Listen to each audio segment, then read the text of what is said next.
Well, who are you? What do you do? Where are you from? Tell me about yourself. Well, my name is Ryan Gonzalez. I'm a state representative for House District 50, which is Greeley, Garden City, and Evans. Okay. This is my first term in the state house.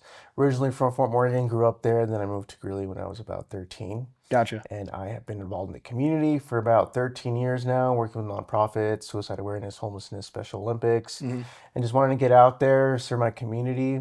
And, I'm just very outspoken, outgoing. I like Yeah, to meet people, network, and just kind of learn as I go. there you go. So, what on God's earth inspired you to run for state level Congress in Colorado?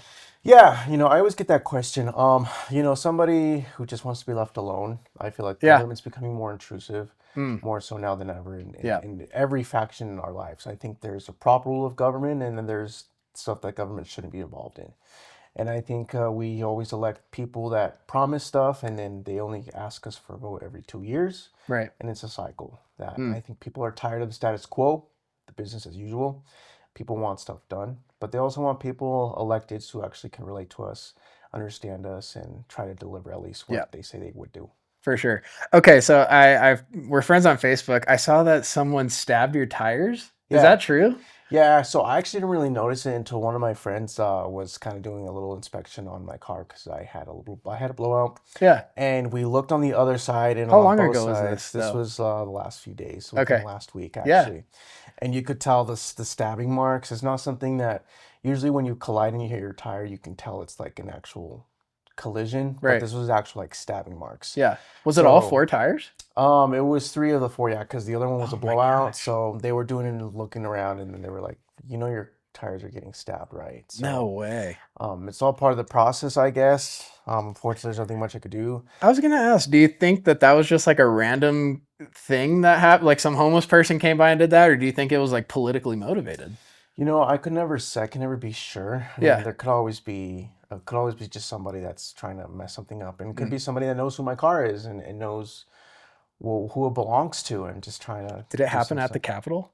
I don't think it happened at the Capitol. I would Okay. say it happened back home here in Hmm. Greeley, Yeah. to say the least. Interesting. We have cameras at the Capitol, so where I park, there's Yeah. surveillance going on. Okay. Although I will say, somebody did throw a brick at a representative's windshield. So They did? yeah, it was a Really? Representative Camacho's truck, I believe. Yeah, from Denver. Wow. Do they know who it was? Did they find the person? I don't think so. They're trying to pull footage from what I heard.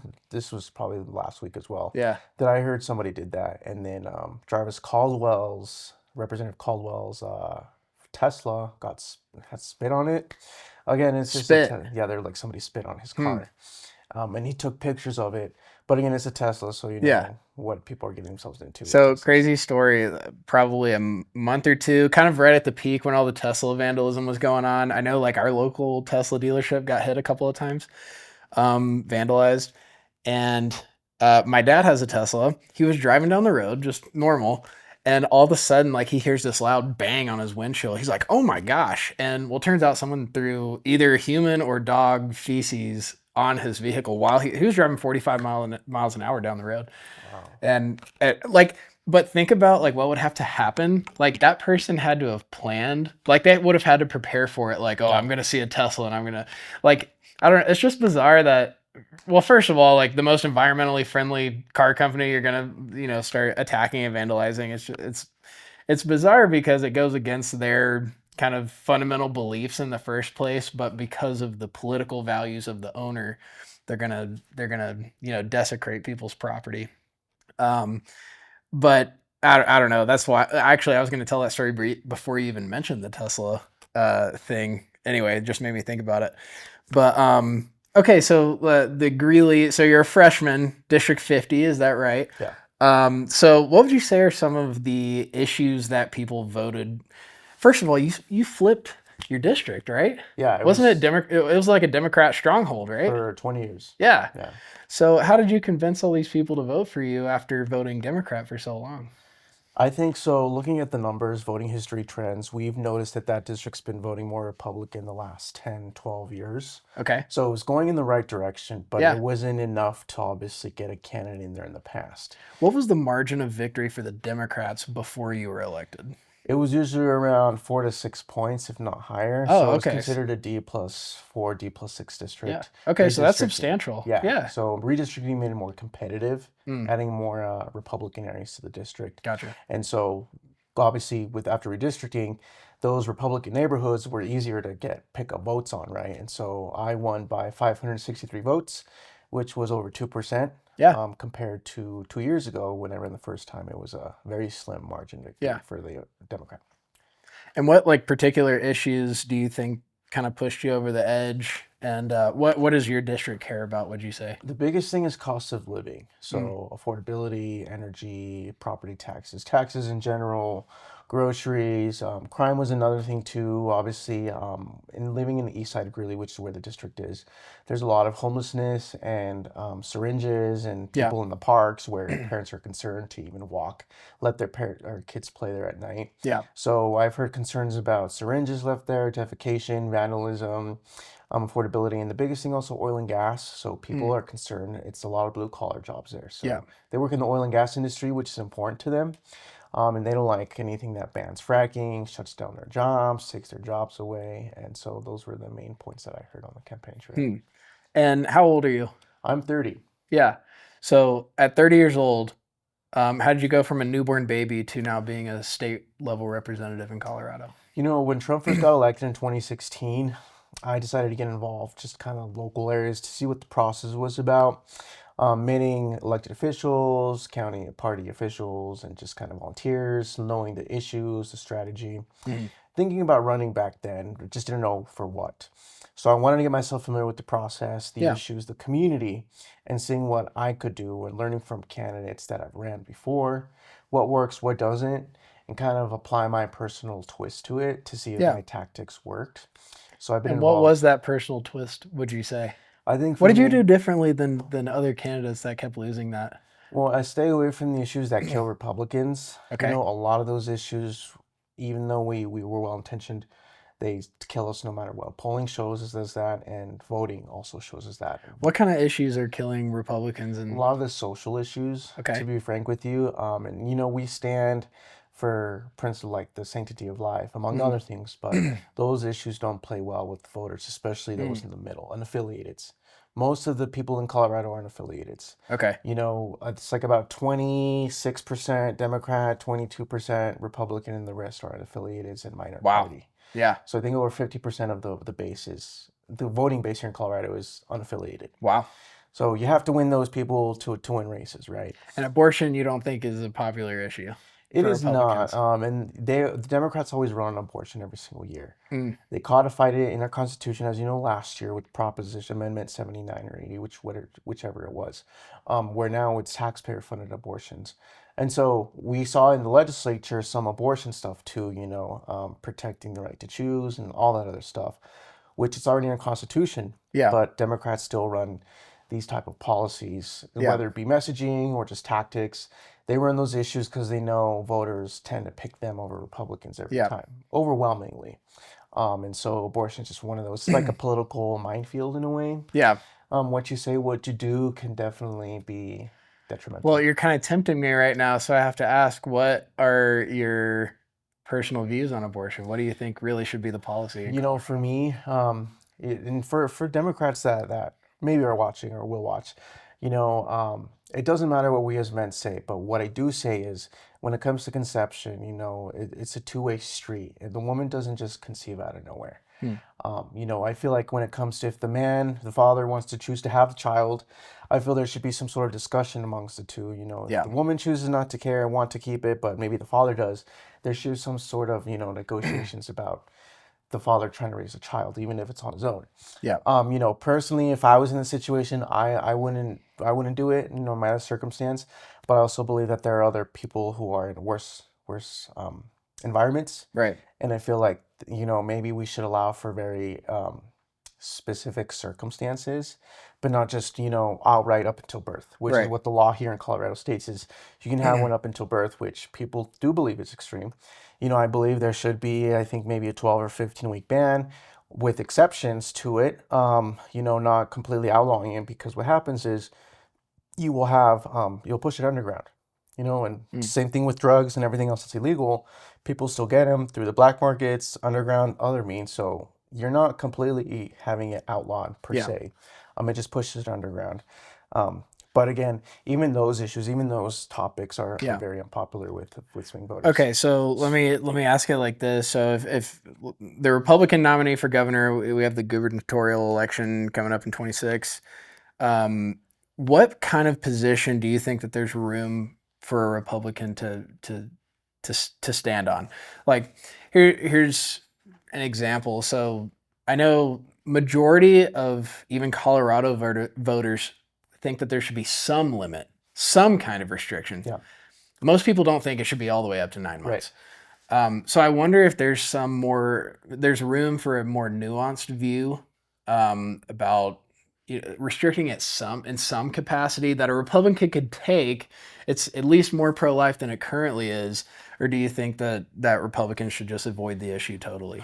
It depends on the stance of that specific candidate. I will say messaging is important, but even so, you will have the media and the Democrats selective edit those parts of what they stand for, Mm, whether it's a written statement or a verbal statement, whatever it is. They're going to try to spin it to mm. basically say that they're banning it completely. Now, we can't do anything because it's in the Constitution, so it's codified into our Constitution, which would require a repeal, which would again require voter approval, which that would never happen. But even Voter so, approval only 50% plus one. so anytime to ratify the Constitution requires actually 55% Okay. of the vote. Yeah, so it's a big standard. It's a Yeah. big standard. It wasn't like that before. It just recently changed in recent years, where it was because Tabor passed in 1992 with 51% of the vote, I believe, Mm, 52, something like that. It was under 55. Still made it to the Constitution. Later on, they made it to the threshold to be 55%. mm. But I think for a gubernatorial candidate too, I don't I don't discourage them to speak their views. I believe in sanctity of life, and what you said is right. People do believe some sort of restriction or limit is reasonable with exceptions, right? So it just depends on the messaging Mm. of how they convey it because it has to be very carefully crafted, Yeah. not to give the other side ammunition to Yeah. spin it because that's what politics is about. They'll It's spin it. difficult for me because, at least how I see it, it seems like Republicans actually have the moral high ground on this particular issue, but so many Republicans kind of shy away from it. And I'm not necessarily putting you in this camp. I mean, obviously you did something right, you won, but I don't know. I don't feel like it's an issue. I actually think it's a winning issue when framed properly. Um, like no one wants to hear an outright ban. I say no one. Some people want to hear that you support an outright ban, but most Colorado voters wouldn't support an outright ban. But I think the way that not you specifically, but in general, the way people frame it, the way you frame it matters to the voter. I think for me, it's like, do you support killing babies or do you not support killing babies? And I mean, really do feel like Republicans have the emotional high ground, the moral high ground, the logical high ground on this issue, and it's disappointing to me that Colorado voters don't necessarily agree with that. And I think a lot of it does have to do with the messaging. I think you're right on that part. The messaging does matter for sure. Anyway, I know you said you wanted to avoid that issue, so, Well, no, it's so fine. maybe we It's can it's move it's on. it's But bound to come up again. But like I said, I personally wouldn't do it because as a Christian, I believe in the sanctity of life. However, I'm not here to impose my will on others. I think mm, it's our job to show people other alternatives to mm, that, which is why we have clinics and resource centers for people who are second guessing themselves before they even go that route. We should have that. yeah, Unfortunately, Democrats shut that down, which is something that I think the messaging part can help. Is look, we want to provide alternatives to abortion, not just be that the only result of what yeah, this led to. yeah, There's people out there will help, that will care, that will support you, to obviously try to curve that notion. Unfortunately, Democrats don't like that idea because again, it takes away from that narrative that they control so mm, much is women's rights, reproductive health, whatever it is. But I also tie it back to what about the father? If the father wants a child, where's his say? Where's his right over the child? yeah. You know what I mean? But unfortunately, when I said that, they were saying I was talking about men's rights. So I got hit on that Yeah, when I tried to respond that way. So yeah. again, it's the twist. Honestly, no matter what you say, Democrats are going to take something. Yeah, So Yeah, I think you just have to take whatever your authentic principled stance is. You just have to say it, put it out there, and whatever the Democrats say is up to them. But Right.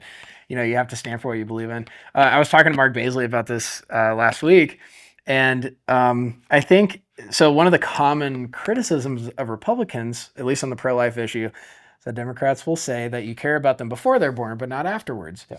Well, interestingly, Christians are actually twice as likely to adopt as non-Christians.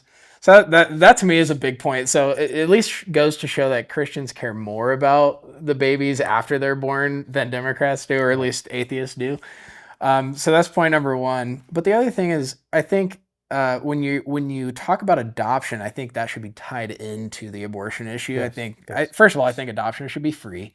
I don't think I'm not a fan of government subsidies again, but if something is going to be free or at least subsidized, it should be the adoption process. And also, there's so many people that are in the on the waiting list for adoptions that want to adopt, but the process takes forever. It's too expensive. Whatever the issue is, but there's more people on the waiting list to adopt than there are kids needing adoption. At least in the United Yeah. States. I don't know if you knew that, um, but yeah, I mean, I don't know. I think there are alternatives, so I agree with you there. Okay, so moving forward, what are some of your takeaways from this recent legislative session? What are some of the good things that you saw, if there are any? Some of obviously the bad things, and then uh, areas. What can Republicans learn from this session? How can we improve in the future? I will say there's more bad than good, but you always want to stay optimistic. And, For sure. even colleagues on the other side of the aisle who could be very, very progressive. And I may not agree with them on 99.999% of the issues. I know there's some things that I know we can agree on. It may not be much, but there's some.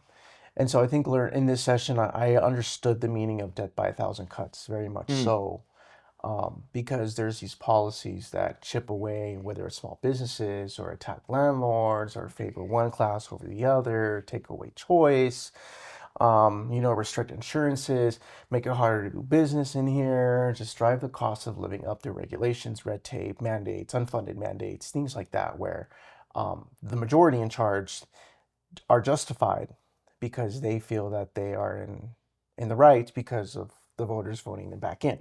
mm, Now, a lot of things I saw again, so attacking landlords. There's a lot of policies that favor tenants over landlords. Now, I'm not saying all landlords are perfect. There are some, again, that abuse their roles. sure. And those are the ones that we should be holding accountable. Unfortunately, we're seeing laws that, because of those mistakes of the few, they pass laws that impact the many Mm, in each industry, respectively. And so I've heard from landlords in my district who just say, we're done. We can't continue to do this. It's not fair. They're favoring tenants over landlords. Landlords need tenants, tenants need landlords. right. What happens is, and goes the same with businesses and insurances, is you're going to see eventually excessive regulations where, Can you give me an example of a policy that negatively impacted landlords?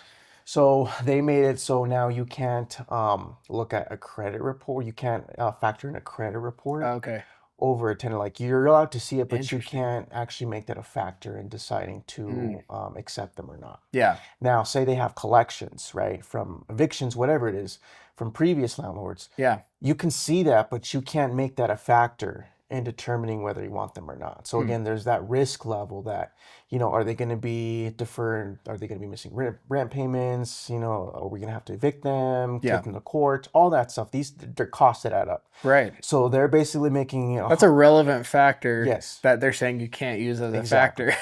Yeah. And then also where you can't kick them out after a certain period of time. So say they're 30 days or even 60 days behind rent. You still can't kick them out after a certain period of time.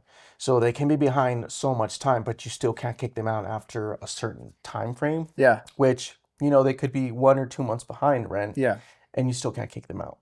So again, it's favoring tenants over landlords, which again, tenants do need good good environments. yeah, They don't want to go somewhere where there's asbestos or lead right. pipes or just Sure. any type of health risk. I understand that. Most landlords will attend to that. There are those, however, that don't, that are neglectful. And again, Hmm. they're policies that these people push in place to remedy the situation, Yeah, but end up having the adverse effect on that. Insurances, same thing. They're adding fees for roofs or for whatever it is to help combat these fires and a lot of the issues we're facing in Colorado, right? What that's going to happen is you're going to eventually have insurances pull out of the state over time. You see that in California, right? Yeah. With the forest fires, Yep. homeowners didn't have insurance because they pulled out of the state. Right. So when you have that, you're going to have eventually, it's going to get to the point where it's going to be government insurance, government run insurance, whether it's health, auto, home, whatever it is. Yeah. These insurance companies are going to eventually pull out of the state because they can't do business here Right. because of the regulations and mandates, that it's going to make it hard for them to even try to, break even. Wow. So they would go, do somewhere in a more business friendly state like Texas, Florida, Tennessee. And then you're going to have corporations running stuff here in the state. Yeah. Versus mid, lower, like mom and pop shops, landlords. And the things like companies that do stay here, if any, the premiums are going to be much higher, I would Yeah. think. Yeah. Yeah. Because the supply is so low. And that's this problem with affordable housing, right? We don't have enough supply. So that's what contributes to the high prices of homes. Yeah. And then a good thing in this session was construction defect reform that we passed. Wasn't the solution that we originally hoped for when it was first introduced, but it was a step in the right direction to Okay. help get us more construction for homes, condominiums, everything. And what does that bill do? So right now, before this bill, homeowners and contractors, people outside of the contracting parties, could sue for any reason at all, litigation. So frivolous lawsuits. Yes. And it could extend far beyond the origination date of where it was built or warranties, things like that. So people could just sue. Like 15 years later, something happens, they could sue the maker, they could sue the builder, whoever it is, right? They could sue those people. And so that increases the risk, which if people are getting sued and they have to pay for damages, eventually that company or whoever is going to go broke if they have to face a lot of lawsuits. Right. Even if it's a illegitimate lawsuit, you still have to pay those costs. Right. Yeah. For just any reason at all. Right. So now this law makes it where there's a cap of 6 years, and it only allows certain parties within. So like say the first home buyer or the contracting people who are in that agreement, those are the people who can sue. Not just anybody outside of that realm of the stakeholders. Okay, per so se. you have to be party to the situation. Yes. Yeah. And it only gives a cap of 6 years. So like 7 years, 8 years, you can't sue for something that happened. Okay. Now, there's concerns that, which I understand, the appraiser, the people that go, the inspectors, could also be part of the reason why we have issues. Yeah. Inspectors can, be bribed or whatever it is by the home builder saying, this is good, overlook these issues, and then give the okay that everything is fine. Yeah. So the inspectors weren't necessarily held liable in this policy, but this policy gives us a step in the right direction to start maybe having builders build homes, which we need, which can help drive prices down. Yeah. We have yet to see, obviously, this law be implemented, so it'll take some time to see the effects of it. But I think it's a step in the right direction because there was a counter law or counter bill that died from progressive sponsors that favor trial attorneys. So of course, trial attorneys make their money off of lawsuits and trying to benefit the professions, and they obviously lean very left. So they make their money off of being able to sue, right? Right. Any reason, anytime at all. So that bill was killed where it favored trial lawyers. This bill was more of a balance between the lawyers, the homeowners, and the builders. Okay. To where there's some sort of at least equilibrium amongst all of them. Sure. To where somebody gets something, but nobody gets everything they want. So that was a bill that we were proud to pass. Yeah. And then there was also nuclear energy, classified as clean energy. Yeah. Did that pass? It passed. Yes. It passed. Let's go. It only took 3 sessions. It's interesting watching the left fight each other over nuclear. Yeah. It doesn't make sense. Republicans, for the most part, I think there was like about 2 or 3 Republicans that voted no. The rest of us voted yes. Democrats were more split. So their biggest concern was people are going to get sick, radiation, cancer, the waste. It's not waste. It could be used for fuel. Right. So reusing that stuff. Yeah. But if they want to get rid of oil and gas, we can't sustain ourselves off of wind and solar, right? We don't have the capacity to do Actually, for a Democrat that's concerned about climate, the only logical position is nuclear. That's it. The alternatives aren't enough. Like you would have to. It's either oil and gas or nuclear or both. You could do that, but you have nuclear has to be part of the picture if especially if you're anti oil and gas. You Right. know. Especially for higher general like buildings that need more electricity Hmm. around the clock, nuclear is the way to go. Yeah. So we are looking at maybe building a small like SMR, small modular reactors, down in Pueblo is one location, or Fort St. Vrain in Weld Mm. County.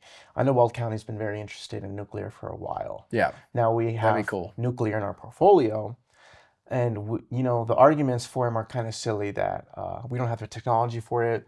Other states have it. You're Other right. states have had it. Yeah. There have been no cases of people getting sick, radiant cancer, whatever it is. Our science and technology has evolved since Chernobyl, Right. right? They always Yeah. point to that as well. That was just mismanagement. Like that's what happens when people who run stuff are careless, reckless, Yeah. irresponsible. We get Chernobyl.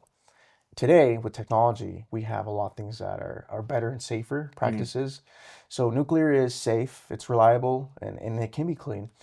But the argument I say is if you guys want us to transition from fossil fuels, we need something to replace it with. Right. Because the severance tax from oil and gas benefits schools, fire districts, local municipalities. That's how Weld County is very wealthy, is because of the severance tax that we make from oil and gas. Right. And so if we want to phase towards a clean environment, we can't do that without nuclear. Yeah. It's kind of necessary. Yeah. Are there plans for like physical nuclear locations right now, or is that in the pipeline? That's in the pipeline. I Okay. think first we have to make sure we have the infrastructure and the funding for Yeah. that, and we also need to have a workforce that's trained for that. Yeah. So we don't want to, bring people from out of state. We could bring people from out of state. We'd rather train people here in Yep. Colorado. I think we were looking at what's that? Is it mines? I think the School Okay. of Yeah. Mines School of Mines. Yeah. to start putting like a nuclear program together. Yeah. Start training up a workforce development, Hmm. to start getting people to fill And these jobs. nuclear plants are built and funded and run by a government, or is it private corporations that typically conduct those? It's a little bit of both. So different. Sometimes there's private investors, and sometimes there's a portion of that can be subsidized through either state or county or local governments. Mm. Initially, the cost to start up a nuclear plant is relatively high. Yeah. That is true, but to maintain is relatively cheaper. So you're building up that initial expensive capital, Mm. but in the long run, you're saving money. So it could be a combination of both. Okay. Um, and okay, so you're clearly a very intelligent young man, older than me, but young man. What is your background like? I mean, how did you even get interested in this kind of stuff in the first place? Did you go to college? What level of college did you go to? Like, you speak as though you have like a law background. Maybe you do, maybe you don't. But tell me some more about. So I went to Northridge High School in Greeley. I Okay, was in the STEM magnet program yeah. there. I did a Did you project. ever play against RCS in sports? I did not. No. So I was working during school. Okay. So I grew up in a very low income background. So I decided to sacrifice sports to work Yeah. to not have the hardship on my family. So I Maybe could pay that's for why you're stuff. more mature than most people your age. You know, Might have something to do with my it. so I grew up in also in a domestic violence home. Oh So man. we had some tough issues along the way.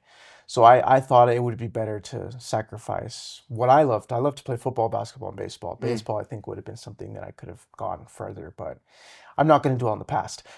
So I gave up sports to work since I was 15, and then I was able to buy my own stuff, responsibility, pay taxes, everything. And then I went to school, got my associates from Ames, General Studies, and then I went to UNC, got a Hmm. degree in business, graduated with the Bachelor's of Science degree in Business Nice. Administration in 2018. I was one class away from a psych minor and two away from a chem minor, which would have been very interesting, but I wanted to get out of there. So, Okay. senioritis, usually in college, it's worse than high school senioritis. Yeah, for sure. So I got my bachelor's from UNC, and I worked at a bank. I was at Wells Fargo for 4 years. What were you working at in high school? You said you started when you were Yeah. 15. What were you doing there? So I was working at McDonald's. I started off as Yeah. crew, trainer, manager, department manager. So I worked my way up. I did not want to be a store manager. I just thought that was a good place for me to be. Yeah. Plus, not all the places to work with your school schedule. So I Right. wanted to work 40 hours while I was taking 18 credit hours, which, Yeah. I Dude, barely got any sleep. So my first job was as a janitor, and I did that for a few years. So I'm right there with you. I could tell you were a little embarrassed to say McDonald's, and I'm like, dude, I was cleaning toilets, bro. You So, know, and a lot of people actually started at McDonald's, and I met a lot of good people. It kind yeah. of gave me an experience to work with people from all walks of life, you Mm. know, because you had like the felons, and then you had like people who were in school, and then you had those people that were getting a life together, and just all That's kinds of funny. people. So Yeah. it got me a chance to just kind of interact with different kinds of people. Mm. Plus, you know, we kept our ice cream machine up and running all the time, so we weren't that store that always had it broken. Okay, good. I Thank saw to God. it to clean it Yeah. every 2 weeks, so I was the one in charge of that. So I Mm. worked at the one on 10th in Greeley across the police station. Okay. So before and after it was renovated. So it was one of the first green stores in the state. Yeah. First one to have the third window back then, like Okay. 2014, 2015. So I got to learn a lot. The owner, God rest his soul, he was one of the first franchisees to start back in the day. He was actually Really? his brother-in-law was next door neighbors to Ray Kroc, Wow. who was the Okay. founder of Yeah. McDonald's. Have you So ever watched The Founder, the movie? It's I have a not, but I've seen Supersize Me. yeah. Yeah. Well, I mean, The Founder, it's like a dramatized version of the true story, but I had no idea that um I mean, it makes sense just because of the name McDonald's, but yeah, Ray Kroc basically he performed a hostile takeover from the McDonald's brothers who actually founded it. Anyway, if you haven't seen that movie, it's phenomenal. You should check it out. But anyway, okay, so you worked at McDonald's and then what? And then I was in banking. I was at Wells Fargo for 4 years. Yeah. Started off as a teller, and then worked my way up to be a banker. And then after that, I was in manufacturing in Smuckers, actually in Longmont for almost 2 years, just a technician. Yeah. I made more money there than I did at the bank, to be honest with you. A lot of Really? overtime, great benefits, great Be people. honest, man, when you were working at the bank, did you ever just think about, snagging a Benjamin for yourself? No, so we have these things that are called dual control, and that would probably make me seem like, oh, that's why you're a politician, all right, is to take people's money, which obviously is not the case. No, no. But we did. So I worked at a few different branches. I worked at Aurora, Loveland by the highway, Mm, and then in Greeley, and a couple. Sometimes I'd help out at other branches too. The Buckley one was pretty busy, hmm. so we'd usually have about 2 million, if not more, plus in the vault a day, just Wow. of the capacity we had Wow. of customers. So Yeah. especially during COVID, so Okay. it was pretty crazy. And then you said you worked at Smucker's all the way up until you started running? Yeah, Okay. yeah, Did you quit your job to yeah. run? Yes. So towards the end, I wanted to make sure I focused on knocking on doors, campaigning, final Yeah. stretch. So decided to leave that to focus on. And this was your first elected office. Yes. And so does the house pay you enough money to pay your bills and like live normally, or how do you make money? So we're salaried. Our salary is about 47 a year. Okay. It's spread out over 12 months. All right. So after That's enough to pay taxes, bills, basic yeah, necessities, and I could be doing some stuff on the side, but I just have so many things going on, mm, meetings and stakeholdering, and now getting more policies for next session, and figuring podcasts. out, Yeah. and podcast, and going to Denver a lot, and fundraising and all that stuff. So Mm, at least now I have more time to do more stuff than I yeah, was able to do last time for sure. for campaign stuff. So. Yeah. And I also saw that you just announced for the next election, right? Yeah, so I filed for re-election. I'm seeking a second term in the state house. I decided to jump in now because it's going to be a tough one again. So it's Mm, one of the most competitive races in the state. yeah. So I wanted to make sure I have enough fundraising and a group behind me, and just trying to get out there in the community, be seen, talk to people, get to know my constituents, For sure. so they start establishing a rapport. Yep. And not just see me on TV or on election year every 2 years. I Right. don't want to be like that. I want to make sure I'm out in my community doing So stuff. that's good. Where are we at on time here? We're up to 2:30. 2:38. Perfect. Um, okay. So, what do you think are Republicans' biggest takeaways from this legislative session? How can we improve for the future? And who would you like to see run for governor, or at least So, be the nominee? I think we saw a lot of attacks on the Second Amendment, and I think for me that's kind of one of my non-negotiables as a Republican is don't touch hands off the guns. Mm, It's not a gun problem. It's the person behind the gun that's a yeah. problem. And I've always said, you take away the guns, people are going to use knives, cars, bombs, whatever it Right. is, like the Boston Marathon bomber. Right? Yeah.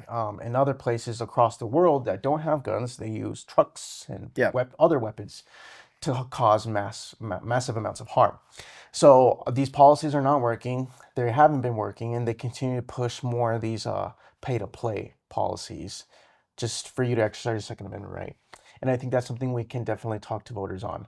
Although we just have to be careful because, for the most part, polling does show that voters do prefer some type of gun control policy.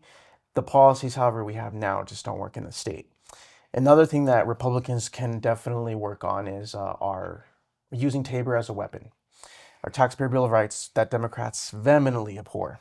They Mm. hate that they have to ask us permission to raise our Is it still taxes. popular Yes. among the? Okay. Yes. So Tabor polls have shown that about 70% of Colorado Yeah. voters approve of Heck Tabor. yeah. Let's go. That number could be higher. A lot of people just don't know what Tabor is. Mm. A lot of that is because people who moved in here in recent years don't know that amendment in the Constitution. Mm-hmm. So Democrats want to get rid of that because the budget deficit we've had, they're using that to go after Tabor. So they're trying to pick and, try to pluck at Tabor a little bit at a Right. time. And it doesn't fare well with voters for the most part. So I think we as Republicans have to have a better message on Tabor, what it is, what it does. How can we use Tabor, as you said, kind of like a weapon against the Democrats? What can we do there? There's a moral aspect to Tabor, and that's governed by consent. The consent to tax increases, consent of the governed. When we as voters consent to tax increases, there's the check on the government. Right. That the government just can't willingly raise our tax or keep our surplus as our tax refunds without us approving of it. Yeah. Other states, we're the only state to have that. So they point to, well, no other state has it. That's how bad Tabor is. But people have tried. Unfortunately, the courts or other entities have blocked them from putting it forward to the voters. Now, I think how we can use it as a weapon is to actually show what Tabor does. And it's because of Tabor we have our Tabor refunds. It's because of Tabor we don't have high taxes like California and other places. And they're using fees to skirt around Tabor. Right. Yeah. And it's just a language thing, right? They just call it a fee. Yeah. Just to avoid the Tabor language. So there's these enterprises that they also created, which I voted on every enterprises session that they created to add more fees. One of them, which was a bill that was killed because it didn't have the votes, was to fund OmniSalud, which gives undocumented migrants health care. So they were going to use these fees to help cover the costs of undocumented migrants, illegal immigrants, whatever you want to call it. And as a state, we are using over $550 million every year on illegal immigration who are here in the state on healthcare. Hold on, that's social services? Social services, healthcare, education, housing, all of that. We're using over $500 million a year just to fund that as a state, not at the federal level. Right. So that's our taxpayer money going towards people who don't pay into it. Democrats will argue they pay taxes, but they would only pay sales tax on stuff they buy, not property taxes or income taxes, whatever it is. So they only pay the small sales tax. But we as other taxpayers pay the rest of the taxes that contribute to funding these things. Yeah. And so using Tabor as a weapon, I say, because people don't know what Tabor really is and what it does. Yeah. We should be doing a better job at messaging Absolutely. what it is to voters, especially people who don't know. Yeah. Should definitely be a greater recognition of the privilege of that. The fact that no other states have it, we should be grateful for that rather than that being, like a counterpoint. Like, no, that's that's exceptional, actually. Okay. And who would you like to see run for governor, or if they've already announced, who would you like to see the nominee be? We have a very interesting pool right now. So there's Mark Baisley, there's the sheriff from, I forgot which county, there's Scott Bottoms, and I believe their heart's in the right place. Can they win? I think they could probably make it close, but I don't see us winning statewide, at least for a few years. What about Lopez? Oh, Lopez. So, he's run a couple times people before. Say he has baggage. I think we all have baggage. Everyone has baggage, man. Is that, when people say baggage, are they referring to the incident between him and his wife like 20 or 30 years ago? Is that like the main thing that people think about? Well, that, and then also, and however you guys feel about Tina Peters, they'll use that he would pardon Tina Peters, and that's a very slippery slope for us as a state. Is that the woman Mesa County clerk? Okay. Who's in jail right now? Gold Star mom. Yeah. And can you explain the story behind Tina Peters real quick? So she gave out passwords to these people to basically prove how easy it was to hack into these voting machines. Yes. Now she knowingly did that, which was a breach of law. So it was a felony. Now, other Was this count, after the election? yes, to after the So there 2020 was no election. impact on the election results, right? Or was there? Not necessarily, I would Okay. say. So a lot of it was just the voting machines because you also saw that Jenna Griswold let the passwords be in, I think, at a website for so long until they caught on that. Right. So that basically showed that with passwords, you can easily hack into the machines and apparently switch votes. Has that been proven? To this day, I haven't seen anything to prove that. But what she did was she gave these passwords to these people to hack into the machines so she could prove that our voting machines could in fact be hacked, easily hacked, to manipulate Okay, votes. let me clarify real quick. So Jenna Griswold posted these passwords or released these passwords like in an email or on social It media was or it was what? on a, it was on a website which they have since taken down, Okay. and she was that's the reason why they tried to impeach her in the House Okay. And recently. Tina used the passwords that Jenna Griswold posted to show that votes could be manipulated. I don't know if they were the exact same passwords, but Tina Peters had passwords which she gave to people to use directly. Jenna Griswold's office, she says she didn't do it. Maybe it was someone in her office. I don't know. But it was posted on a website Hmm. for anybody just to go see to potentially hack into the voting It would machines. seem like Jenna is the one who made a mistake in this situation. Well, she Maybe made Tina also made a mistake, but certainly the first mistake was made by Jenna Griswold. well, Jenna did a lot of things wrong too. So she gave voting registration cards to people who were non-citizens twice, not once, Hmm. twice. She's done a lot of mistakes. Her office has high turnover, and Wait, among but other are you things. saying, wait, okay, sorry. I really want to get into this. This is Yeah, interesting to me. So, Jenna Griswold gave, say that again. She gave voting registration cards to twice. non-citizens. Yep. Wait, but you're not saying one citizen or one non citizen. You're saying a group of non citizens? Non-citizens, yes. So, So they were mailed out, many and it people. was in bulk, yeah. So Really? if you see the debate between Pam Anderson in 22 and her, that was, I think, one time, and it might have been the second time, but there was an exchange where we even corroborated that she did in fact send twice Right.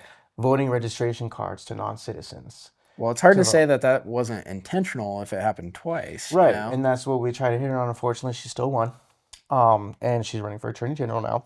She was going to run for governor, but Phil Weiser is running, and I think she would be destroyed in the primary. Um, we also have Michael Bennett in the primary Hmm. for governor. So there's a lot of rumors about what could happen there. Yeah. As far as the gubernatorial race, so going back to that, Yeah. you know, people may not like Barb Kirkmeyer, some, but she does get stuff done. She's on Joint Budget Committee. She, I can't tell you how many lobbyists tell me that they work for Barb, which is kind of funny. People think she runs that place, which she has a lot of pull in the state legislature. She helps water some of the policies down. They could be far worse, but she Hmm. helps water them down. So that's good on our side. She knows how to work it. When she ran You're for saying CD8, Democrat proposed bills, she helps to kind of moderate those yep, bills. Okay. water them down through Yeah, amendments yeah, and stuff. So she ran for CD8. She came close in 22. yeah. She knows how to work it. She knows how to campaign. She knows how to raise money. She knows the issues.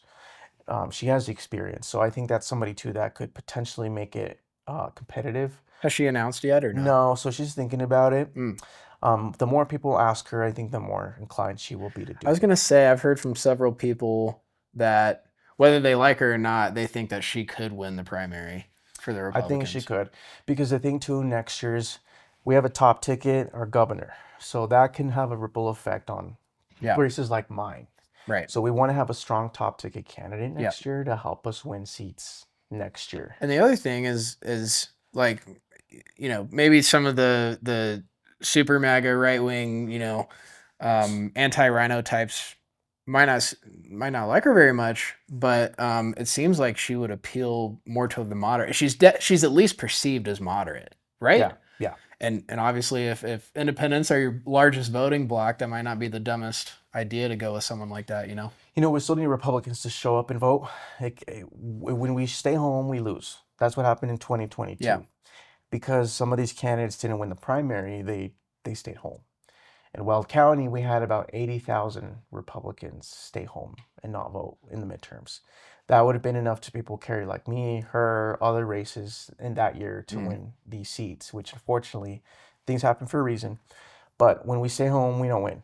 So yes, that is part of the issue is trying to appeal to the unaffiliateds, which most of them vote. Mm, So it's how does our messaging what the candidate quality, but also she can knock on doors, she can work the campaign trail, she yeah. can be on the ground, she can talk to people, she knows the issues. So we need someone that can actually work it because I haven't really seen these other candidates. Obviously we're too early in the primary still, right? The election's next year. Yeah. But can they actually put in the work to win, to knock doors, to talk to people, Mm, to have a message that's not outside the very red base? Because a lot of these people that are running, they live in very red districts. Okay, right. that's Yeah. true. So what happens when they get out of that in places like Fort Collins? And I know some of them are from the Springs, but Grand Junction's turning more blue. Yeah. So places like that, if their messages and strategies work. That's how I think would be a litmus test for these people. I know Yeah. Barb won't have a problem with that. These other candidates, I don't know how they'll be able to message their policies Yeah. effectively, especially again the social issues, which kills us every time. Mm, Polling shows us that they agree with us on the social issues, like you said, but when it comes to messaging, they get turned off. yeah. So it's like, how do you balance the two to actually have it? Republicans also suck at making an emotionally compelling argument. It's all like kind of logic and numbers and like the tax rate and yeah, the Republicans just aren't good at making an emotionally compelling argument. Yeah.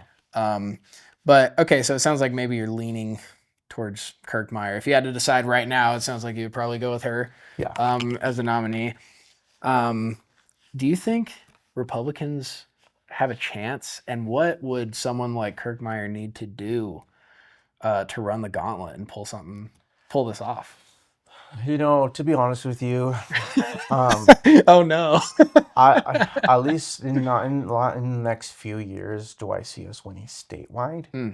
And Anything and statewide. that's because so we have what I call the Trump cloud over us. Even though we're not directly tied to the president, Hmm. he still looms over our party. And in Colorado, well, yes, while you take out Denver and Boulder, like most of Colorado would probably support Trump, but not in competitive districts Right. and in areas, So right? you think that Trump is a net negative for Colorado Republicans? Yes, Really? I do. Hmm. And that's because while he's more popular now than he was in 2016, he still has a lot of, he says what's on his mind, and that's on him. That's his prerogative. Hmm. Unfortunately, it trickles down to even me, who, as a Republican, Right. they'll tell me, well, how do you feel about Trump? Do you believe the election was stolen? Blah, blah, blah, blah. So I'll still get these questions. And so we still have that cloud over us. So I Yeah. think, well, at least while Trump is in office, that'll be something tough to overcome. And that's something that polling also kind of shows us Hmm. is at least, well, maybe after Trump is out of office, I think we could do better.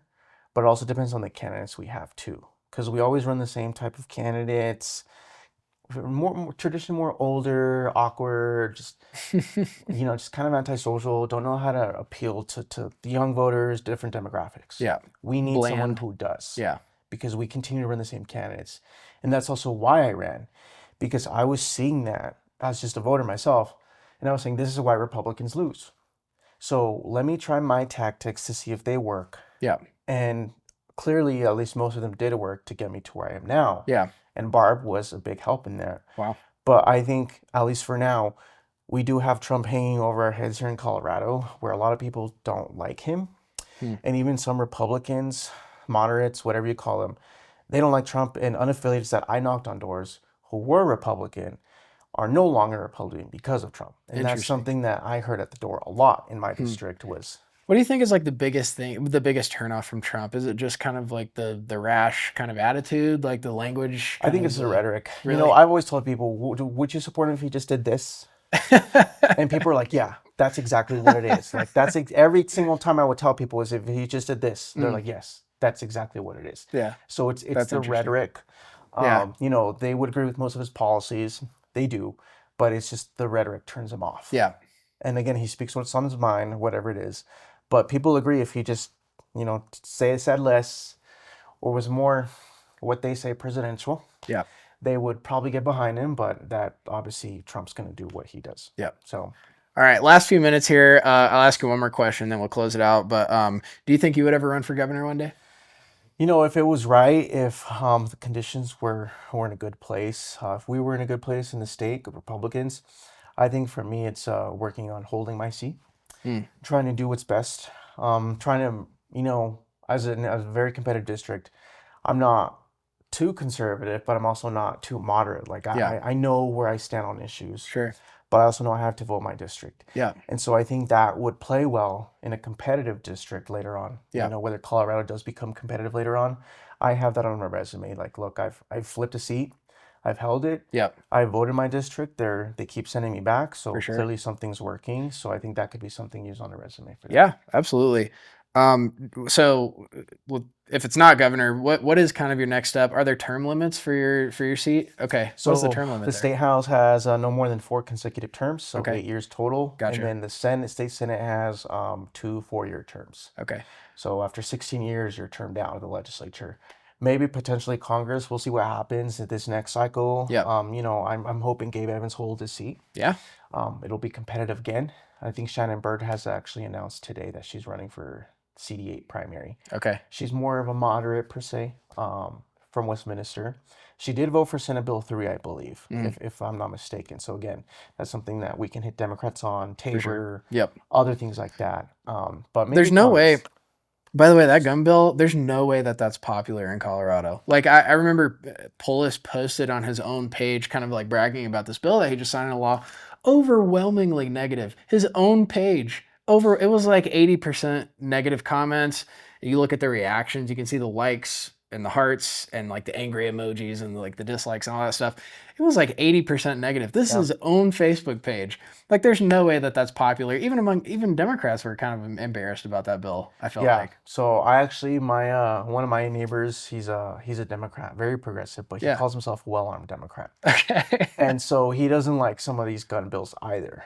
He's a Polis fan, but he does not like when they limit his Second Amendment rights. Yeah. And I'm sure that's true for other well-armed Democrats out there.